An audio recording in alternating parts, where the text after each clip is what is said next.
Hello everyone, welcome back to another episode of our entitled people. In today's episode, office staff potlunch lunches, no more. Entitled Dad. Karen tells me to get rid of my car. Before we get started, make sure to subscribe so you will never miss a video. So let's get started. Office staff potlunch lunches, no more. This happened about 10 years ago, but it was the final straw. Office staff luncheon, everyone is to sign up to bring a dish. I spent over $50 in ground beef plus nachos, taco shells, sour cream, and taco sauce. I used my big crock pot, and it was full.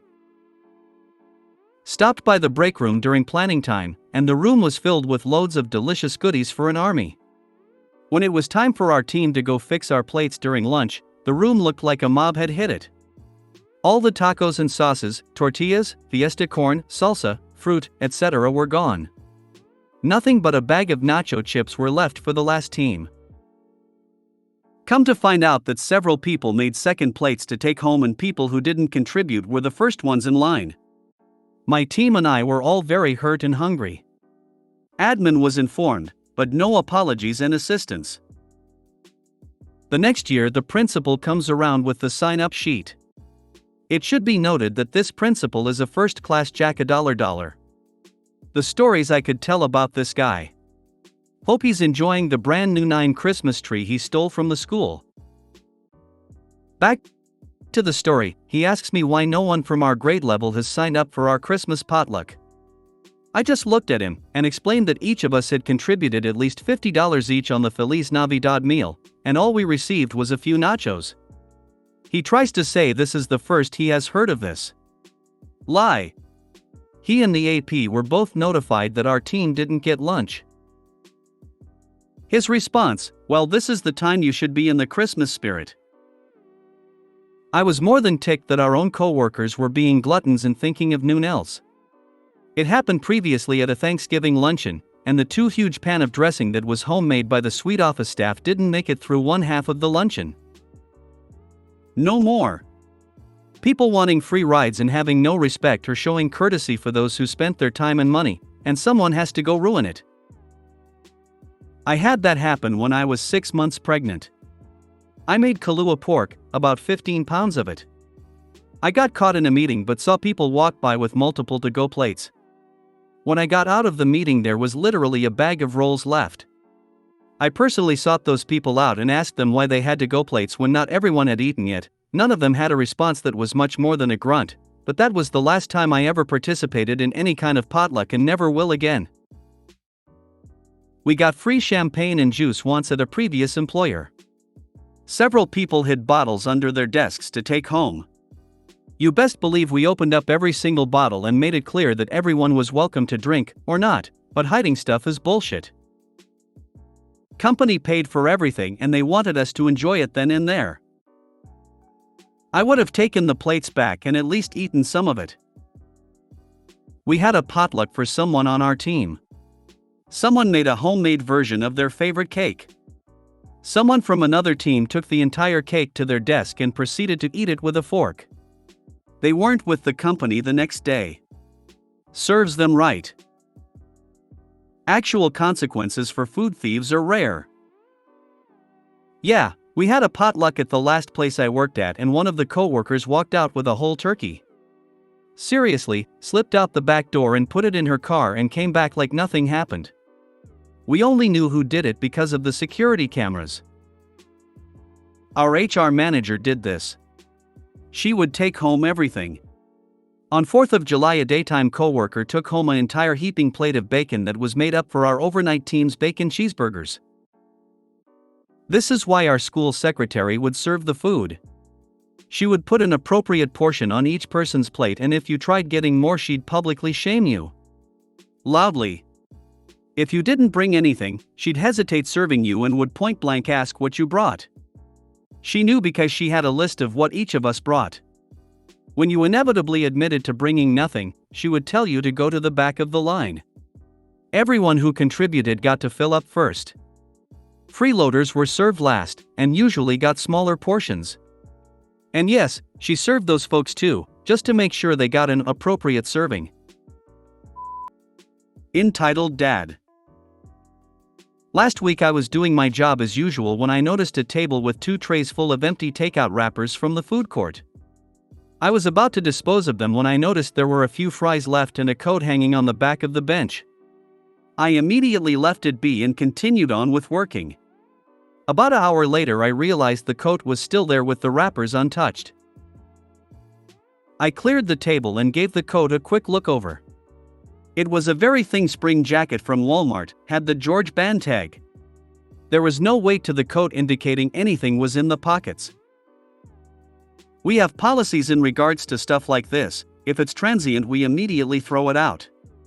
If it's something like paperwork with sensitive information /mail something expensive we bring it to the security office. If it's a wallet or purse, we have to stay with it while security comes to retrieve it. If it's something like jackets, gloves, hats etc., we place it next to garbage cans closest to where we found it. The cans have a large counter area for this. If it is not collected by the end of the night we throw it out. It's unfortunate, but the building is quite large with thousands of people going through it every day. If we were to put everything in the lost and found we would need a very large space to keep it all. So I walked 15 feet over to the closest counter space and placed it there before going on my last 15-minute break. During my break the mall was closing, so I guess this entitled dad, we'll call him Bill, started making his way back to collect his stuff. I was just getting back on the floor when I get a call on the radio that Bill was asking about his coat and food that he had left. I told them where to look for his jacket and went to filling out my paperwork. All of a sudden there is a clean-cut tall man, Bill, stomping over to me, dragging his 7-year-old kid behind him, screaming at me. I calmly tried to talk to him and explained why I moved the coat and where it was, but he didn't want to listen to any of it, demanding that I go get his coat. So I bring him over to where I had left the coat, but it was gone. I apologized to Bill and state that mall employees are not responsible for personal belongings left unattended. I then suggested that he go check with the security office because another customer might have brought it to them. Bill began to scream so loud at me that his face was turning red and spit was flying everywhere, saying how he left it there along with his food to show that he was a customer while he continued shopping. He felt that by leaving the empty food wrappers showing that he bought something in the building meant that it was my responsibility to watch and protect his coat. He then started insisting that I owe him 2 meals because he wasn't done with the food. I have dealt with similar situations before, so I try to keep my composure while I explain to him that there was no food other than a few fries left, and that mall employees are not responsible for stuff that people leave unattended. Then I called security. It turned out that Bill had his car/house keys in the pocket of his coat, and he purposely left it there because, although I didn't see him, he seen me and that it was my job to watch his stuff. His poor son was crying, but this didn't stop Bill from freaking out, trying to drag anyone passing by into the situation, pointing at me like I was the bad guy. I only had an hour left of my shift, and by the time security was able to walk him down to the office my shift was done and I had to go tear my cart down to leave. Bill came back the next morning demanding to speak with my manager. While talking to her he kept demanding that I be fired, but my manager just kept apologizing, stating that his coat was not my responsibility and that I was only following protocol.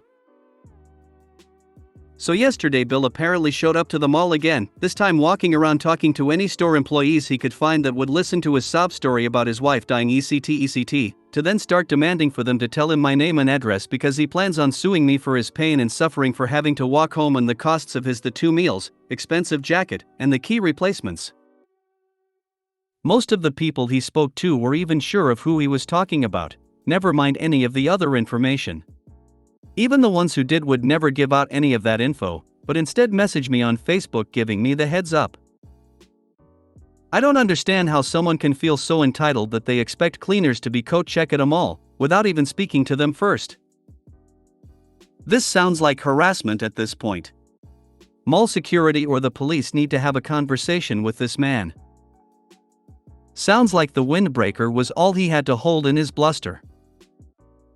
I hope this pun gets the attention it deserves. He left his mess on the table and abandoned his belongings. Anyone could have stolen his fancy Walmart coat during the time he had abandoned it. You should report the harassment so there is a paper trail in case he tries something.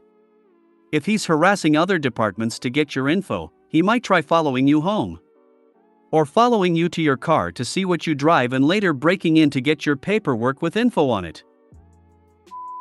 Karen tells me to get rid of my car. I just read a post about a Karen not believing that a man owned his own car, and it reminded me of a much less dramatic incident of mine. I was a bit scared to drive, so I didn't get a license and a car until I was 27. My first car was an unexciting Ford Escort, but I loved it. One day, a lady told me I needed to get rid of that car because it was evil. I didn't have to ask her why it was evil, I knew. The numbers on the license plate were 666. That's right. A good Lutheran girl like me had Satan's number on her license plate. I calmly told her that I had no intention of getting rid of it, and she just walked away. Sorry, no drama, but it flummoxed me so much I remember it 25 years later. I was buying ice for our 4th of July barbecue at the convenience store and the total was $6.66. I just figured, well, if the party gets struck by lightning, it's my fault. I once read a little anecdote about a couple of nuns who were buying lunch at a sandwich shop. Their total came to $6.66, which one of them decided was a sign that they should add a couple of cookies to their order. If you made it to the end of the video, thanks for watching. Don't forget to like, subscribe and share, and we will see you in the next video.